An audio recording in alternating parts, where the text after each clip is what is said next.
Well, good afternoon. It's a great pleasure to be here and introducing this wonderful new series, The Architecture of Place, collaboration between the ICAA, INTBAU, and the Prince's Foundation. This series of talks is a collaboration between these three organizations and focuses on the built environment and its impact on the health of individuals, communities, and the planet. Established and emerging voices will speak on their work to create a better built future, something we can all look forward to. Today's talk is entitled American Housing and Social Justice, Undoing the Lasting Legacy of Housing Segregation with Marianne Cusatto. This talk will look at the history and lasting legacy of housing segregation in America, both intended and unintended. Beyond the past and present, Marianne will discuss potential ideas for addressing these inequities, specifically the nationwide affordable housing crisis, so we might build a stronger future for all communities.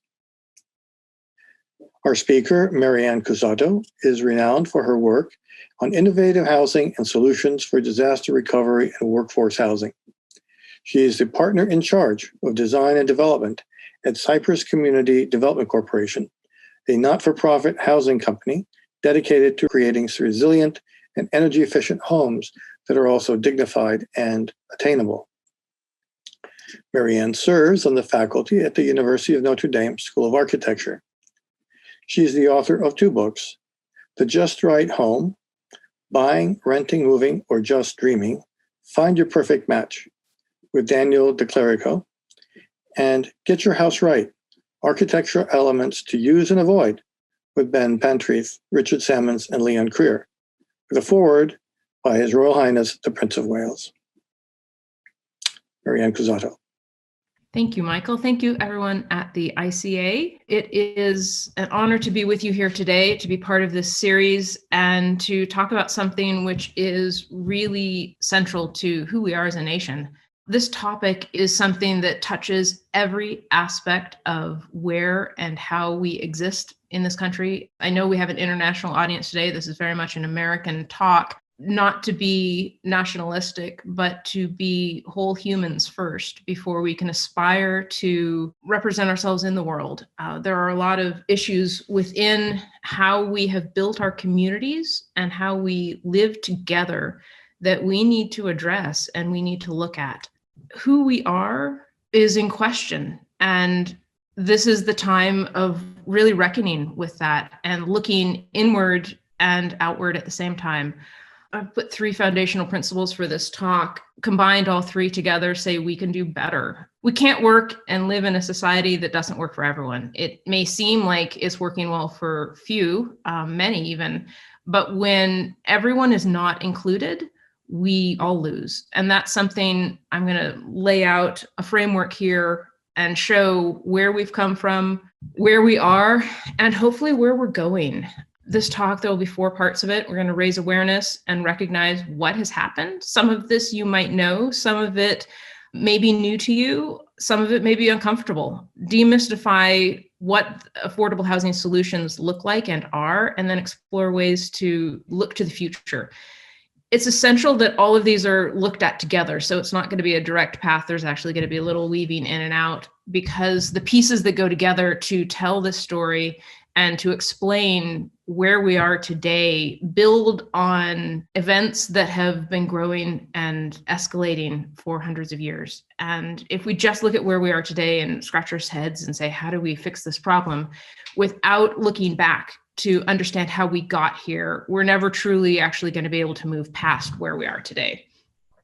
So why am I giving this talk? If you're watching this as part of the ICA audience or the INTBAU or Prince's Foundation, you may know of me from the top line here, which are the Katrina Cottage and Get Your House Right. So my background is disaster housing and a book about getting details right. And the premise of that book, Get Your House Right, was to look at communities and look at streets and say, well, why does one feel different than the other? How do we build a place that feels authentic and real? Very much in keeping with the mission of all three of those organizations that are hosting today.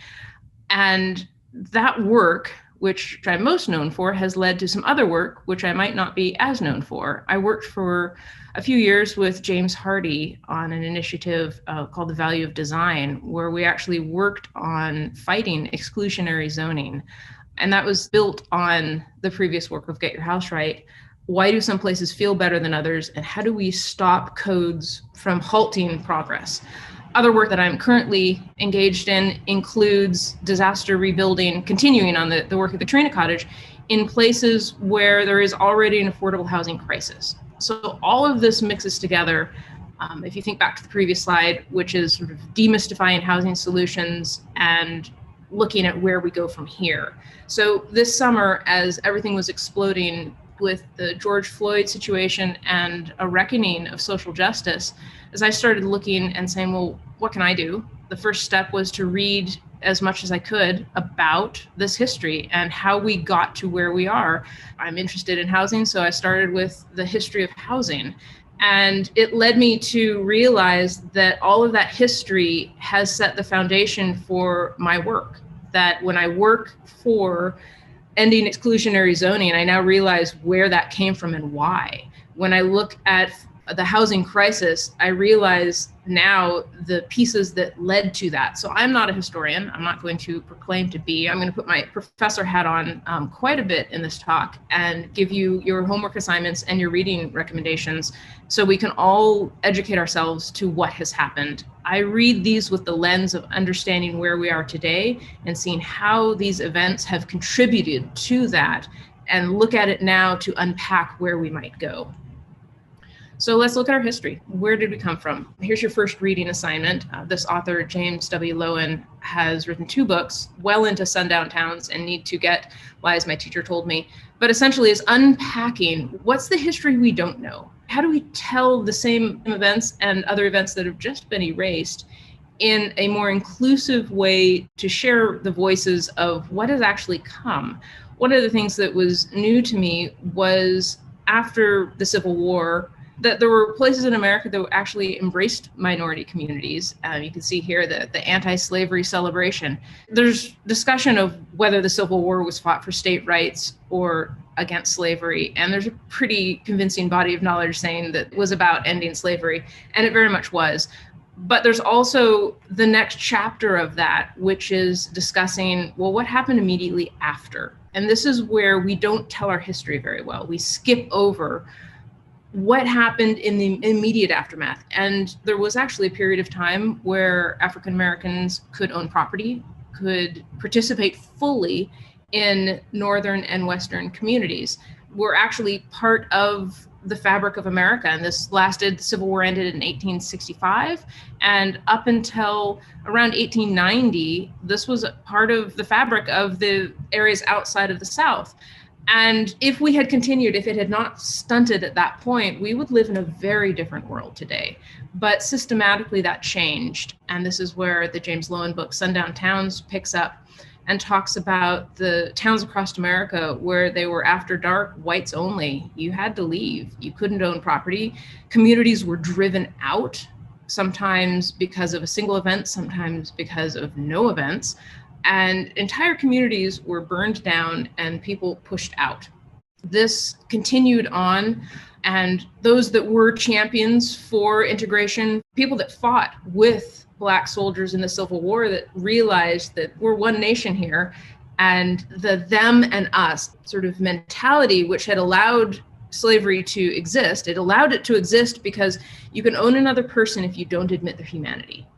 And when soldiers fought side by side and saw the humanity and realized what we've been thinking has not been true, that allowed an integration. But quickly, Loewen talks about the 3 I's of the displacing Indians, massive immigration coming, and the imperialistic sort of nature of the US going and taking Hawaii, taking these other communities, allowed that them and us to come back. And in around 1890, really became now part of the fabric of the nation, where we were saying anyone other than white Americans are other. And this is when the divide between what might have been up until 1890 and what has become took off. This was made worse after one movie and one book took off 1915, The Birth of a Nation, which depicted heroic Klansmen saving the damsel in distress from, of course, it was a blackface. They didn't even have black people in the movie. It was the worst sort of characterization. And it framed again this distance, this us and them, they are other, and therefore the fear is okay. And Gone with the Wind as well. All of this to set a tone. And the reason I'm going back to this point is to set the tone of fear, that we have allowed that fear to drive very destructive set of policies, behaviors, and tactics that have been pervasive. At the same time, and this is now 1915 to 1970, so a wide range here, we had a mass migration, 6 million Black Southerners leaving for better opportunity, leaving. Now, as they're leaving the South, they're hitting these sundown towns. The author, James Loewen, as he was writing the book, thought he would find a few hundred nationwide. He found a few hundred in the state of Illinois. I mean, this was pervasive. So now you have this mass migration of refugees, if you will, leaving and entering into other parts of the country, and doing so not allowed into rural areas, but focused into cities, the only place they were allowed. And if you think back, looking at elections and everything else, this mass migration has defined the world we live in very much today. And the policies that were then enacted also do. Here's a chart of the Confederate monuments. So this period here is the end of the Civil War, this sort of 1915, in this zone here, 1910, where you're starting to see this mass migration. The migration is happening. The split between us and them is getting greater. The Birth of a Nation comes in at this point. Gone with the Wind. The fact that it was okay culturally to say this group of people is dangerous and other. And really that belief has been one of the most cancerous elements of our history, and shameful, quite shameful history. This book, which is absolutely required reading for anyone interested in this topic, by Richard Rothstein, and just look him up. He has videos online, they're short videos. Look him up if you're interested in this topic. And his premise is that this didn't happen by accident, which would be de facto segregation. De facto segregation is to say that it was by accident and private. He actually makes a pretty strong and very compelling argument to say it's de jure, which is actually condoned by the government, and that the policies were unconstitutional. And he goes as far as saying that we have an obligation to cure it. I agree with that. We created a system that was systemic at all levels, federal and local. It was also private. It was in all settings. And this has set up the situation we're in today. The first main move was in 1934 with the New Deal. And now with all of these policies, you're going to have positive and negative. The New Deal arguably pulled us out of the Great Depression. It allowed white Americans on the path to home ownership and accumulation of wealth. The program itself actually was great. The problem with this program was that it excluded people of color. Housing was in the Great Depression was actually one of the things that led to the problem. And so FDR came in with the New Deal and said, okay, we're going to create mortgages. This was the first time we had mortgages. So they introduced the 30-year mortgage with a low fixed rate, which allowed people to enter into safe home ownership. You could build equity. You could move that equity to different houses. It was insured. It was affordable to enter into, and it was affordable to live with. What happened was, for the first time, they said, okay, well, if we're giving these mortgages and we're insuring them, we have to decide how to assess the risk, which on one hand is a reasonable point to make. So this is the problem with this history. It's very slippery. On one hand, the points made were reasonable, but they were used in a very negative and dangerous way. So of course, if you were giving money to someone, you would assess risk. The problem was they assessed risk by the color of someone's skin. That's not a determination of risk. That is based on these fears. It's the birth of a nation, of this sort of gone with the wind other, of this feeling in our society at the time that just because somebody was other, and this is a leftover from slavery where this society owned other humans, and to justify that, you have to say they're other. That was carried forward into this. So when we said, okay, how do we assess risk? They went into communities and they redlined them. It was called redlining, where in this case, the red communities were hazardous, that the Negroes, the low income immigrants lived. Next up from that were the yellow, which would be declining. This is South Bend, where I live today. The declining neighborhoods, which were in danger of becoming the red neighborhoods. The blue was the next step up and green was the best, all white, non-Jewish. This is how they ranked everyone, and your mortgage depended on this. You could get a mortgage in the blue and the green, you could not get a mortgage in the red, and you had to fight for a mortgage in the yellow. And immediately what this did was cut entire groups of people based on the color of their skin and their nation of origin out of the American dream, out of the 30-year mortgage. Go online if you're interested in this, a resource. It's called Mapping Inequality. It's a joint venture between several universities. It's a website. You can click each of these little bubbles and it will take you to your city. You can also search cities. And so, yes, if you're giving money to somebody, you need to assess risk, but it's outrageous to do it on this basis. But what this did was set in motion a series of events which were near impossible to pull back. So at the same time, the Public Works Administration was building the first housing projects. Now, actually, housing projects didn't used to be segregated, and they didn't used to be only for people with no means or very low means. They were meant to just help people along. These programs of the 30s were meant to pull us out of the Depression.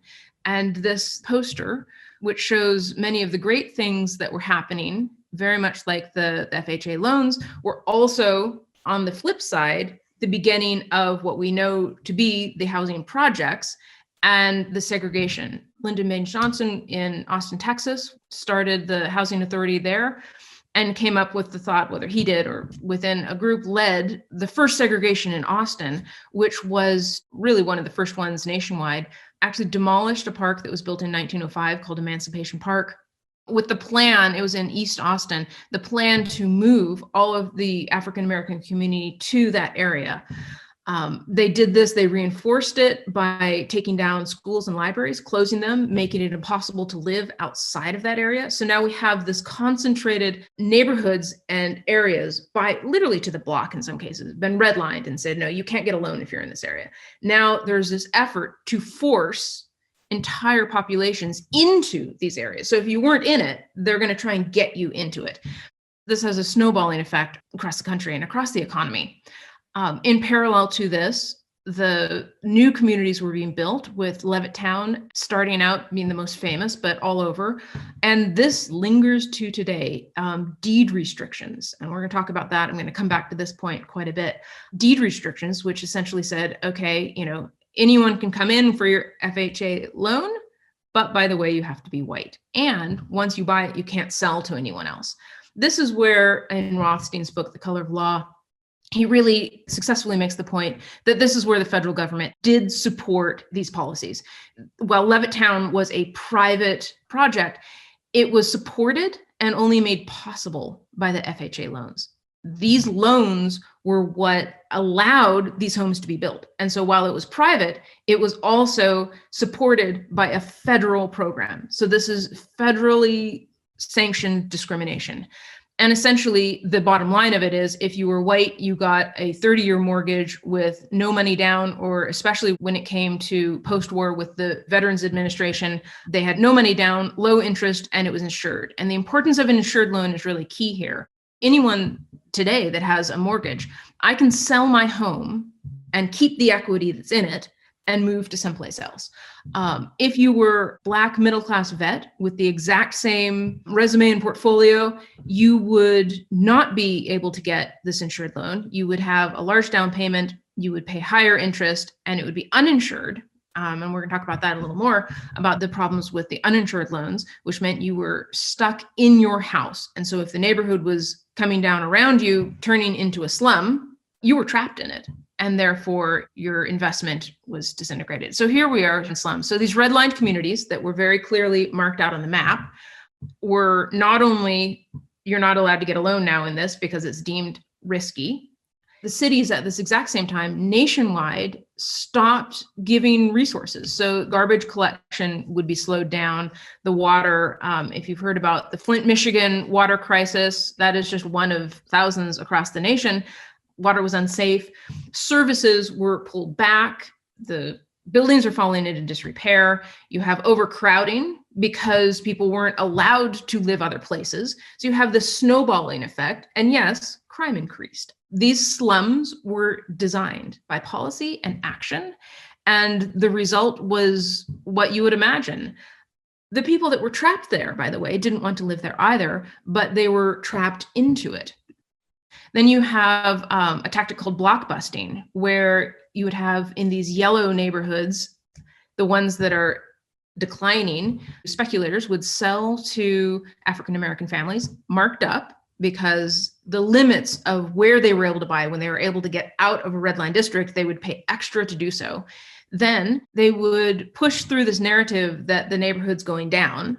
Again, remembering that the slum was created by policy and by pulling out resources, saying no more garbage collection, putting in toxic use facilities that white people didn't want in their communities, putting them in the Black communities. And now whites start fleeing. We have white flight because they can go to the suburbs, which again, the Black families are not allowed to move into by deed restriction. And you have white families leave, they sell at a loss, and just to get out because they're afraid that if they don't leave now, this is going to come back on them. More Black families are sold to at a higher rate, and the speculators and the real estate agents are the ones winning. Everybody else is losing, and no one stopped it. If a few of the real estate agents had had their license suspended for this behavior, they might have stopped, but they were encouraged. So now we have redline communities, which are actually quite financially good investments for those that are purchasing because they've made so much money off of it. Slumlords pack people into homes because there's so few places they can live. They can actually make more money. They could at the time. These landlords make more money on these properties because they don't have to put anything into them. They can allow them to just completely fall to disrepair. And we have the system, Blacks trapped while whites flee. They're trapped in these communities with the contract loans as opposed to the FHA backed and insured loans. And so even as the community around them, those that were able to purchase and paid more for it, they can't leave because the community around them is crumbling into a slum, and they can't leave or they will lose their entire investment because they haven't built equity. They've just given cash. The few people that were able to get out were absolutely terrorized. Cicero, Illinois, just outside of Chicago, had a major riot. It was condoned by the police. They actually were ushers, this family that a white landlord rented to a Black family. And the only people charged after a riot that ended up burning down the property were the landlord, the family, the real estate agents, and their lawyers. The victims were the only ones that ended up being indicted. And this sends a message to anyone that's now trying to get out of these borderline neighborhoods or the red line neighborhoods. Anyone that has the opportunity to maybe get out, don't. And so now we have this sort of doubling down. And this is where it's systemic, when you sort of hear the word systemic racism, because it cut through all aspects of society, but essentially it was the mob of this fear, going back to the Birth of a Nation movie, Gone with the Wind. These people are other, they're dangerous. And the sad irony is the people doing the burning down here were not the Black families. They were the victims of mob mentality and a society that allowed this to happen. So we keep going forward, and now we finally have some relief with the 1968 Fair Housing Act. It was the third major civil rights act following just the Civil Rights Act and the Voters' Right Act. The problem is, by this point, it was too late. And it also wasn't actually adhered to, because the racist and the systemic racism built into our housing market and society is slippery. It just keeps shifting. It keeps shifting.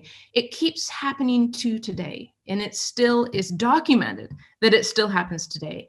So while in 1968, the worst of the worst was stopped, one, the damage had been done. And two, the creation of new ways to approach the same set of racist policies, the tactics changed. This is a case study from University of Oklahoma has done an amazing job putting a website together of mapping urban renewal. So on top of red line districts. So this is Minneapolis. Here, the red line, the declining, the next step up. There's no green ones in this screenshot. This is what these neighborhoods looked like in the 50s. And if you look, this is downtown. And these, what we would consider today, really nice urban fabric. If you imagine the prime place, if you could live anywhere near a downtown, is in this first neighborhood right next to the downtown area, walkable communities, nice sized blocks. So all of this, considering looking between these two, is there any difference in this block and this block? No, there's no difference. There's no difference in the buildings. There's no difference.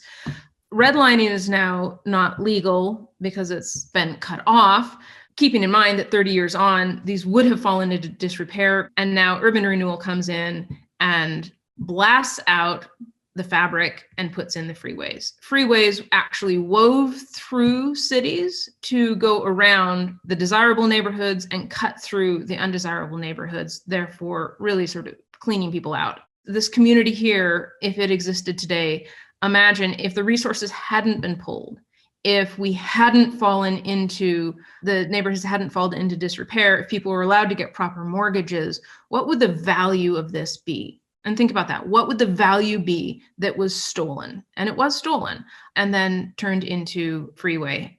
So here's the legacy. Here's where we've come. This actually is an article from Friday that 400 billion in tax revenue can be attributed to the loss that has come from housing discrimination.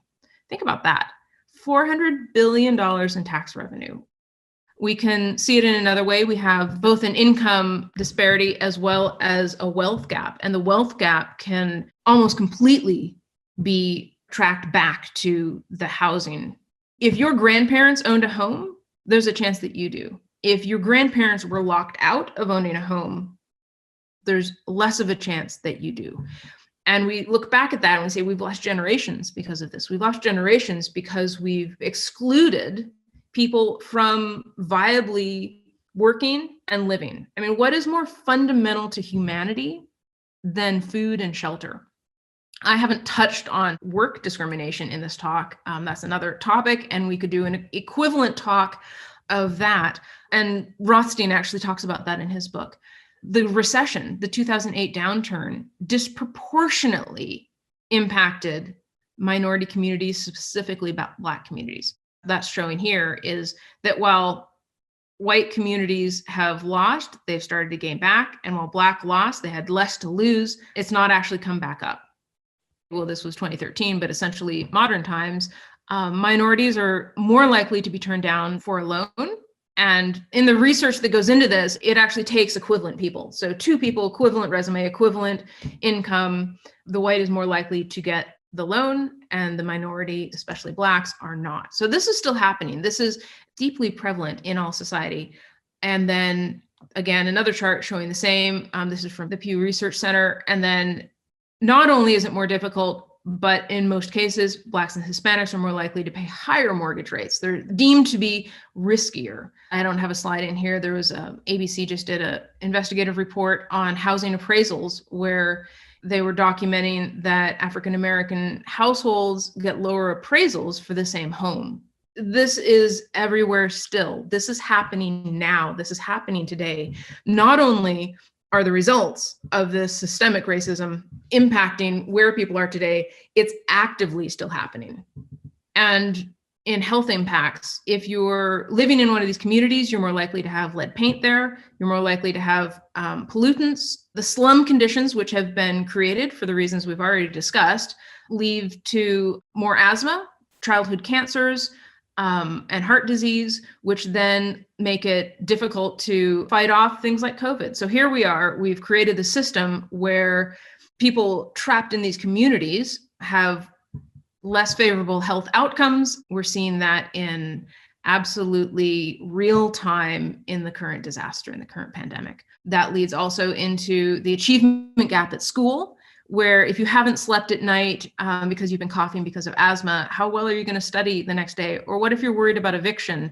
You don't know where you're going to live that night. Are you going to pay attention in science class? This is another book, another reading assignment for you, Evicted by Matthew Desmond. It unpacks both the systemic side of this in African-American community in Milwaukee, as well as in a white trailer park in Milwaukee, and unpacks how people got there, how they're trapped in it. He went and lived in these communities and met people and saw what the daily life was. And one of his big points was, how do you study in school if you don't know where you're going to sleep at night? And then imagine the teacher that's teaching in that school has 30 of these kids. One didn't eat, one had asthma. How is the performance of that school, on top of the fact that schools are funded by property taxes, and when the property taxes are down, you have less funding for the schools. Good schools raise property taxes, and so it's cyclical. If you live in a community with great schools, your property taxes are supporting that, and it's drawing in more investment. How do you take a teacher in an overcrowded classroom where the kids aren't able to focus and expect good outcomes? And you can see where the achievement gap is. How can you get ahead when that's the reality? I'm not going to get into policing. I'm going to mention it here, but this obviously has ties to it. We overly police communities. We've created slums, and then we wonder why there are problems in those communities, why there's higher crime. And at the same time, we over police. Another resource to watch is The 13th. It's a Netflix documentary on the prison system. I mean, if you consider too, the crack epidemic of the 80s versus the opioid epidemic now, an entire generation is lost to the prison system, and the other one, we call it a health crisis. One is a criminal crisis if it's for the Black side, one is a health crisis if it's for the white side. And all of this relates back to housing. If we had safer communities where people could build equity, that were not trapped out, if we had the city services that were in these communities, pressure would be released on it. Here's the environmental legacy of redlining. And here I'm doing redlining sort of in quotes because now we're talking about this system, it's the systemic racism. So this is Richmond, and this is a New York Times. They have shown where the red areas here, these were the redlined communities. This is tree cover across the city, pavement, and the heat index in the summer, which then ticks on all of the boxes of health and property values, just quality of life that you would have in a community when there's no trees. So this touches everything. There's one hopeful element that comes of this, showing the heat index across most US major cities over time, how that is played out. And you're seeing now groups that are looking at environmental racism and trying to fix it. This is a gentleman in Richmond, Virginia, who's working on it and lowering the heat index. There's initiatives out in Denver. So at least there is some positive things coming from this, but it starts with an awareness of where it came from. It starts with an understanding that these were redlined neighborhoods that are having this after effect, and then going in and looking for solutions. This is where the narrative converges. So this is DPZ. It's the famous DPZ, Dwayne Platter-Zyberk diagram showing a traditional neighborhood compared to a conventional suburban sprawl. Here's the irony.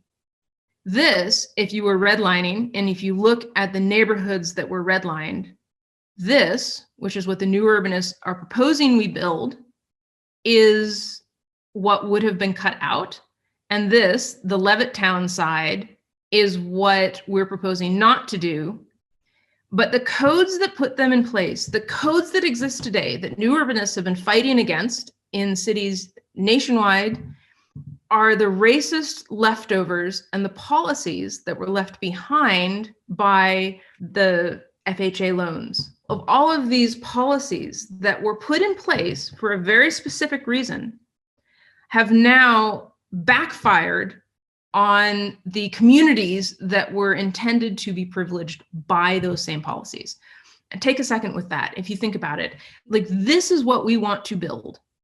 We want to build walkable communities where people can live in a house. It can still be a single family house. It can still be suburban, and walk to work walk to shops, have their kids walk to schools, because it's been shown actually that the outcomes, if you live in a community like this, in terms of economy, in terms of health, in terms of all of the things that we track, and even home value in communities that are invested in like this, are better than the outcomes of the communities where you're trapped in a car and everything is single use. And when the economy hits one sector, an entire community collapses.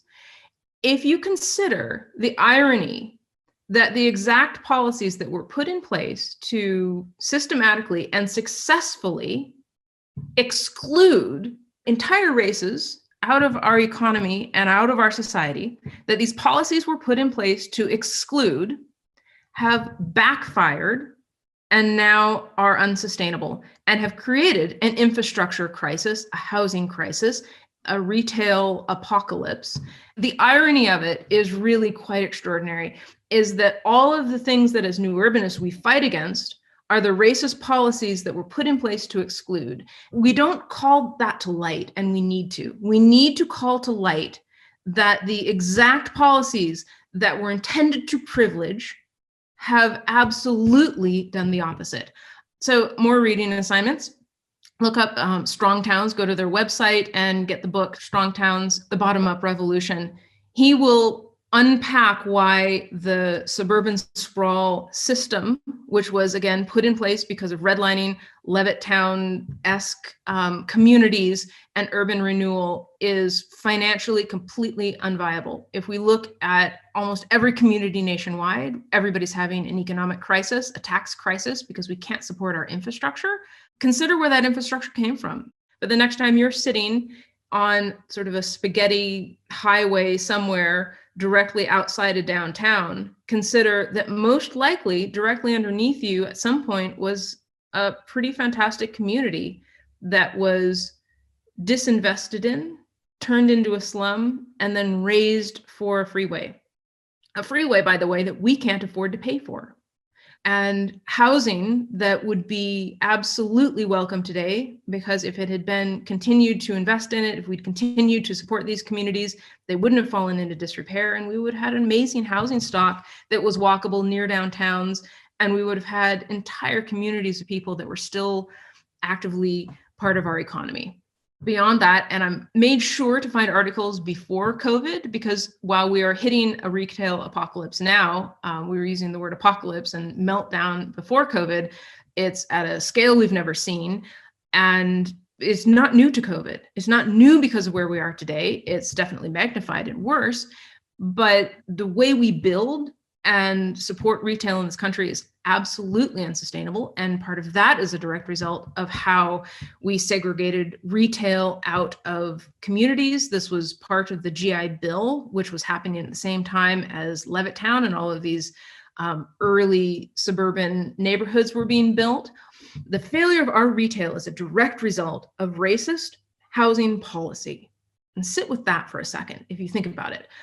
There's a new book. The first book was Retrofitting Suburbia, but a brand new book out now by June Williamson, Ellen Dunham Jones. Excellent book looking at how we fix these failing malls, failing sprawl, and they have case studies showing it, showing how to get this right and how to fix these issues. But understand that the issues were born out of policies to divide, and they backfired. The system that was put in place to disenfranchise, and successfully so, but also absolutely collapsed on itself. And now the only solution is to build the very stuff that we made illegal. Anyone minimum wage or average income can afford to purchase is not in keeping with the cost to build and resale cost. We have a supply and demand issue. There's a gap.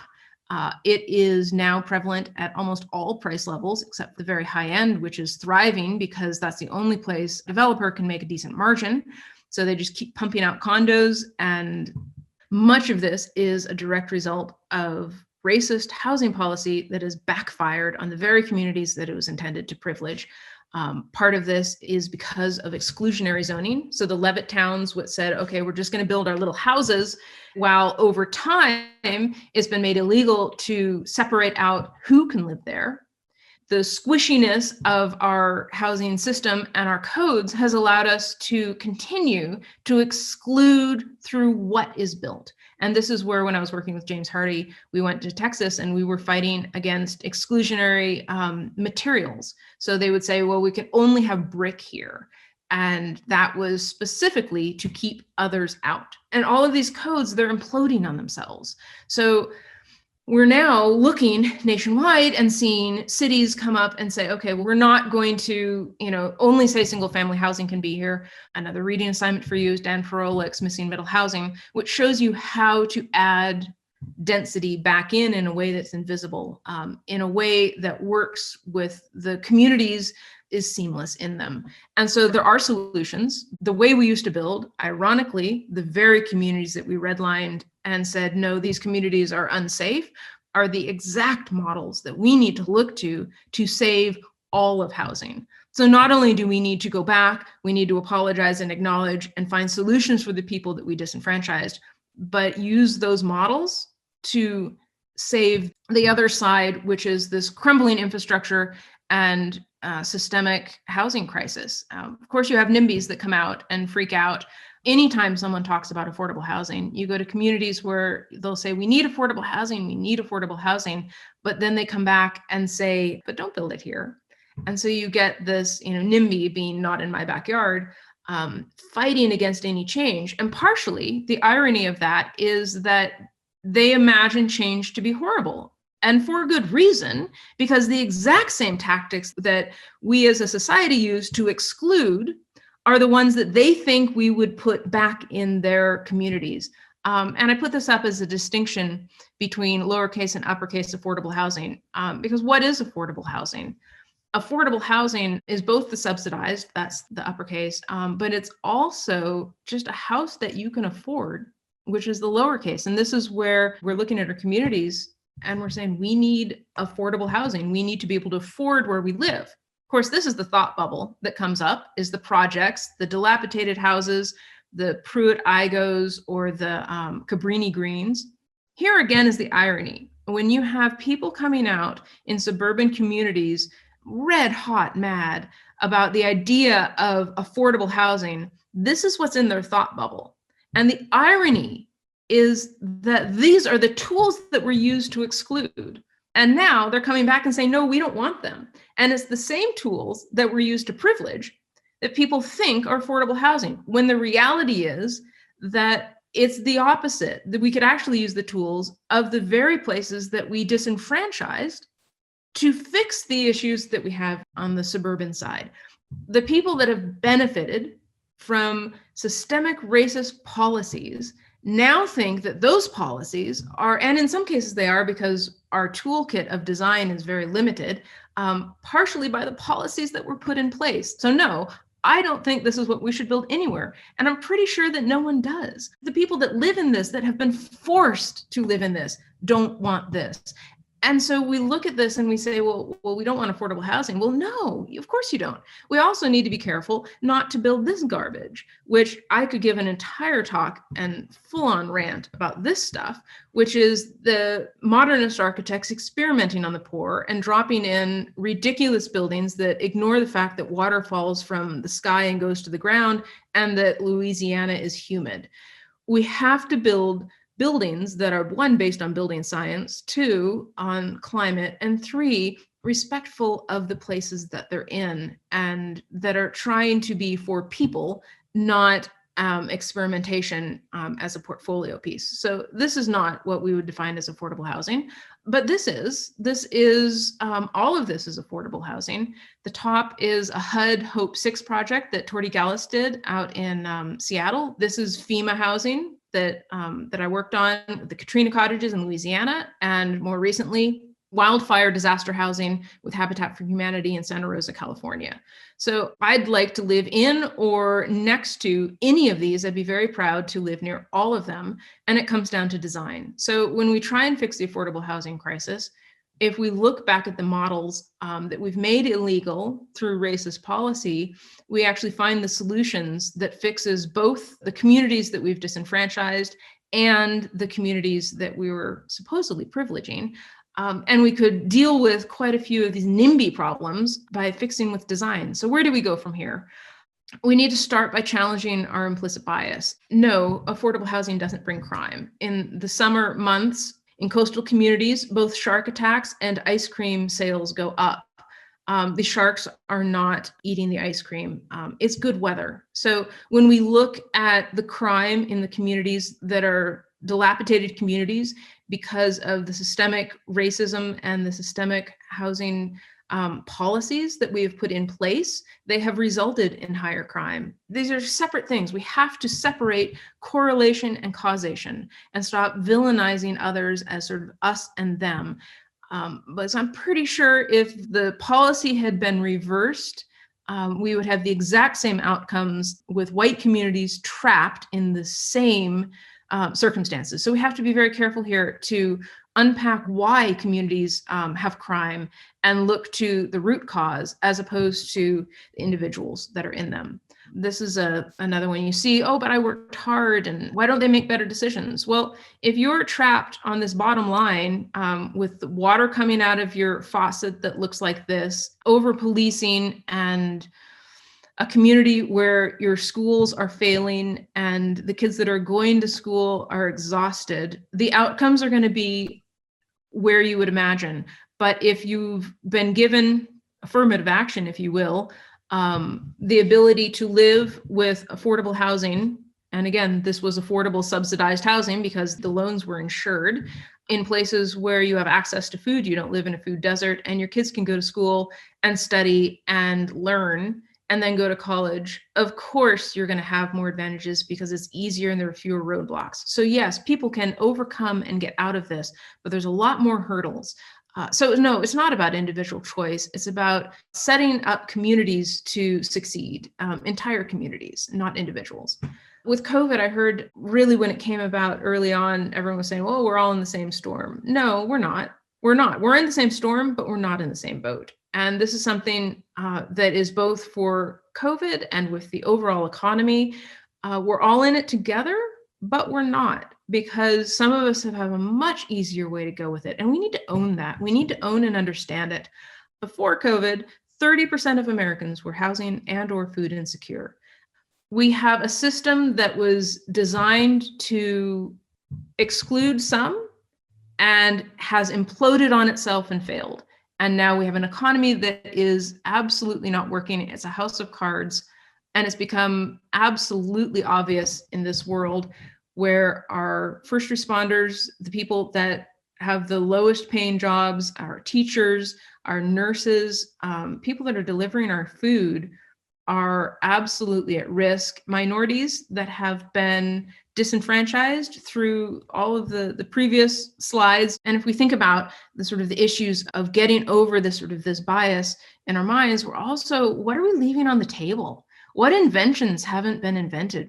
Could the cure of COVID been faster if the scientist didn't have asthma and not make it to college?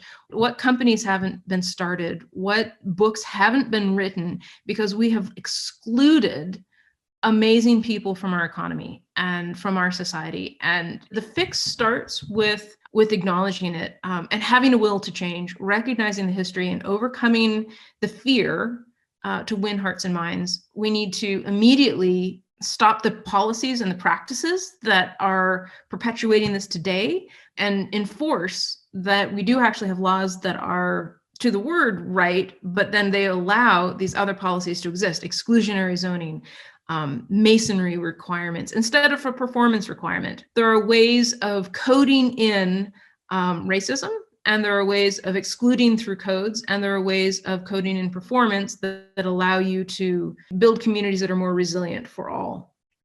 We need to finance it. That is not going to be easy to afford, but at the same time, if we don't do this, not only is it morally a problem, but we don't have a future without everybody. We're in a fragile state, and we need everybody to equally participate to get us out of this. And when we do, we can hopefully find some more equitable housing solutions. This was the slide I started with early on, and which basically the we can do better slide. I'll sort of wrap here with, we need to learn the history of how we've gotten to where we are, acknowledge it, and call it out and then immediately get on to fixing it. You know, we fight against individual policies, but when you look at it in a systemic way, it's absolutely heartbreaking what we have allowed to happen and continue to happen. We can do better. It's who we are. It's who we are as a nation and as humans to do better. So I thank you for your time today and for the opportunity to present. And I look forward to any questions you might have. All right. Thank you so much, Marianne, for a really important and insightful conversation today. And I'm going to go ahead and start with some of the questions we've already got in. Our first one says, this was an excellent, uncomfortable, and thought-provoking presentation. How straightforward did you find it to carry out the background research? Was all this information readily available in the public domain, or was there anything that you found that was particularly surprising? I find it also very uncomfortable, and I've been upset, I mean, to the point of tears at one point when I was watching one of the videos of absolutely like, how did I not know this? And shameful. I'm ashamed. It's all out there in plain sight. That's why throughout the talk, I put the resources in there, and it's just all there. I mean, it is so easy to find and see all of it. And then when you connect the dots with it and start looking at how the pieces go together, then it becomes more fascinating. Just straight up start with Color of Law, read Sundown Towns and The Great Migration. I haven't made it all the way through. They're pretty thick, but you can get a sense of them pretty early on. Watch the videos from each of those authors. Just look up the authors and there will be endless numbers of podcasts and videos. And then anytime a new phrase sort of pops up, search those phrases. So the Mapping Inequality, the redlining website, the information that you find, sadly, there's a shocking amount of information. It's just, we don't talk about it. It's hiding in plain sight. And our next question comes in. We need to build traditional housing for people, in parentheses, Black, Indigenous, and people of color, who we owe a debt of $500 billion to. As a systemic problem, I wonder how many traditional building types there are that aren't just Western/Euroclassical.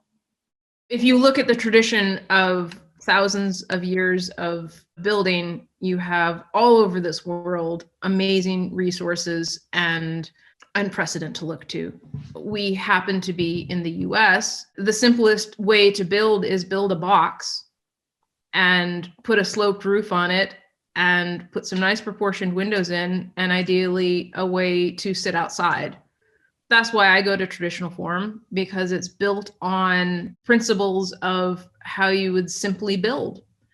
Of course, it's never so simple these days, but yeah, I mean, there's precedent, and we should be looking to regional precedent. We should be looking to any precedent that builds places for people and not experimenting. That's why the Brad Pitt stuff is so offensive. If we just build great urban fabric with single family homes or duplexes, or looking at the missing middle housing, if you look at great places that just feel right, they're usually really simple buildings. The next question that comes in asks, have you been able to address homelessness in your work with affordable housing? I personally haven't worked on homeless specific issues because my wheelhouse is disaster rebuilding. I have a lane that I'm kind of in. There are amazing right now programs for little tiny houses and homeless shacks, which are really taking off. And the idea being within the homeless communities that you just need to get people in shelter before you give a long list of things about how they should live, and get them off the street and get that piece in place. You see, especially on the West Coast, in California and in Portland, new programs for accessory dwelling units. And there's multiple different versions of it. Sometimes the house is given to the homeowner with the agreement that for 5 years they rent to someone that's homeless or a homeless family. And then after 5 years, they get it at a discount or they get it free. There's different versions of it. But what that's doing is a win-win, because a family gets an accessory dwelling unit, another family gets a house for, you know, the availability of housing for 5 years. We're adding housing units in. So there's many ways to approach it, but it's a kind of an all hands on deck. When you have a toolkit of traditional building types, of missing middle housing types, you have a lot of ways of meeting those needs that we haven't been allowed to build because of exclusionary zoning, that is illegal to build a lot of these things. As these zoning codes are stripped back, then we can actually address these issues that have grown because we haven't had the full set of tools available. Our next question comes in from Monique, who says, I very much enjoyed the presentation. Can you expand on why shopping malls were created, moving shopping out of neighborhoods? Yeah, so it was part of the GI Bill. That was the first time it happened. And it was this idea of, at the time, of course, if the shopping mall is just around the corner from the housing, you wouldn't see it as where it has grown to this sort of crippling, now you get on the freeway to go shopping, you get on the freeway in some places to go to the grocery store.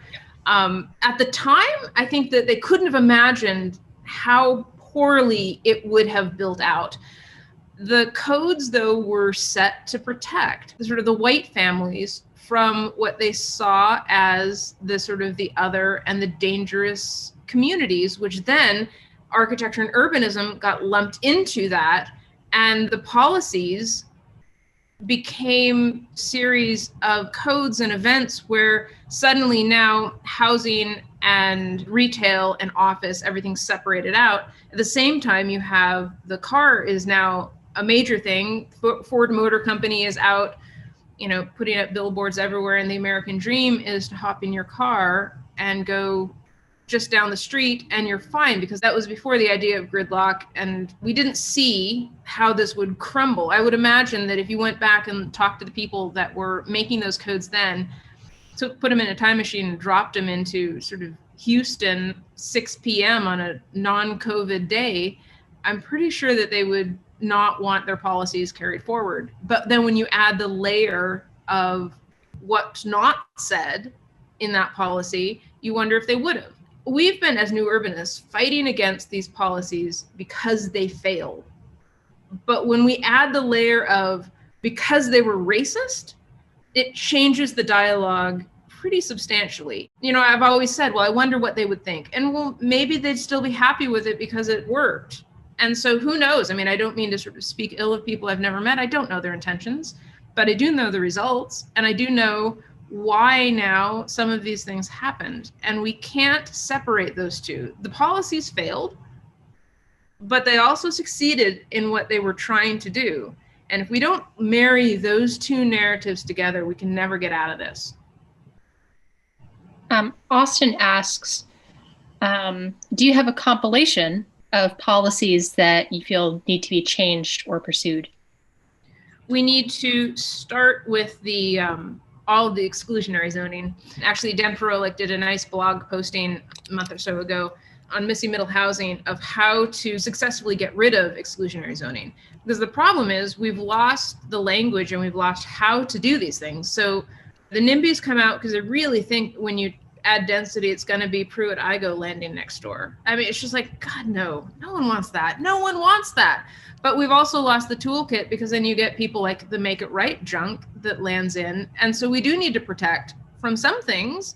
We need to protect from completely ridiculous stuff. By no way, I think we should code against style. Like, I do think that should be at the market level, that we get rid of style. I absolutely do not believe in coding style, but I do believe in coding performance. And I do believe in allowing a mix of uses and doing it in a way that is proven to be successful. And if we don't, and we just let everything be, it'll backfire even worse, because people will put ridiculous stuff in and then they'll say, well, no, mixed use is bad. It's like, no, well, that mixed use is bad. Of course it's bad, because we didn't look at how to actually build. So look up, Dan Perolik has a really good blog posting on how to properly code for missing middle and get rid of exclusionary zoning. That's a big one, is getting rid of that. We need to support housing vouchers and allow people to move, add more vouchers, which incentivizes development. The only way to successfully do this, it has to be both public at the local, county, and national level, federal level. It needs to be private industry needs to participate, and it also needs to be nonprofit. We need all of these pieces to come together, and for each of them to do the pieces they're good at. The federal government is really good at writing checks, so they should write checks, but stay out of some of the building. They should incentivize. The solution really needs to be all hands on deck and everybody working at it together. I mean, the biggest issue isn't policy, because the minute as a collective society, we decide we want to fix this, we will. At the moment, we're still fighting for whether we should, or whether it's something that matters, or whether some of us have been privileged over others. We're still not owning and understanding the system that got us here. And until that happens, no policy matters. No policy matters until hearts and minds are won over, and before we acknowledge what has happened and why it's happened and how it has been a negative impact, not only for the people that have been on the receiving end, but the people that were privileged by it. And until that happens, no policy matters. Because of the slippery nature of it, we can put all the policy in place that you want, but as long as society says it's okay to discriminate and it's okay that we did, nothing matters. Nothing will stop it. When society says this was horrible what happened and we need to stop it from continuing to happen, then we have a chance of putting policy in place. The next question we'll be looking at comes from Katie, who asks, how does the availability of standardized materials and the dominance of stick-built or wood frame construction prevent more quality in affordable housing that needs to be built in the future? For example, the value engineering of developers today doesn't seem to incentivize building of affordable housing. How could this obstacle be overcome? COVID has made that worse because material is skyrocketing. So we have a labor shortage, and now we have a material shortage. And hopefully the material piece can come into play, but material prices never seem to go down. So I doubt that. There is optimization that can come. We need to incentivize smaller development. The Incremental Development Alliance or Association are fantastic. Look them up. They can help because they go into the properties that are left over that people don't want, and they build small things. You don't have to have the big infrastructure. They're not doing the giant parking decks, which make things more expensive. So smaller development is key. The problem is it comes down to margins. If you're in business as a developer, would you rather have a large margin or small margin? You know, you're in business.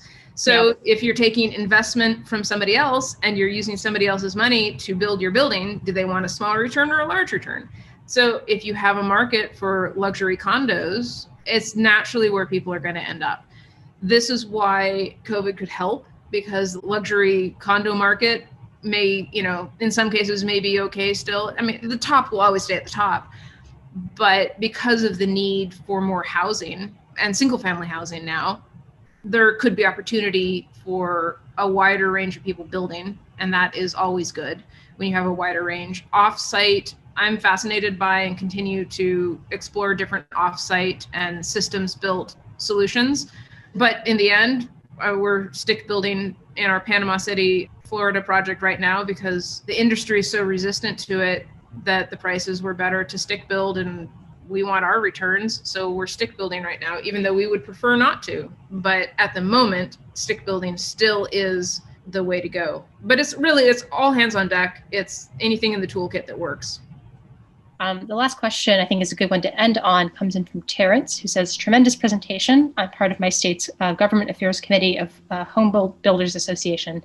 How do we get this information to our group and to government leaders? Read up, become an expert, and share it. That's really all we can do. We need to be an engaged citizenry. We need, in conversations about these things, to know the history. We need to learn civics. We need to be part of the solution. And it really comes down to that. This has to be, at a societal level, a choice. And the only choice that we have is to say we can do better because we know what happened and we know that there are better options. So read up on all of these things and become the expert and be able to talk to it, to be able to see why some of this has happened and be the voice of it. And it's on all of us to do that. I mean, that's who we are as a nation, is we strive for better, but we strive for better by understanding that it has not always been great.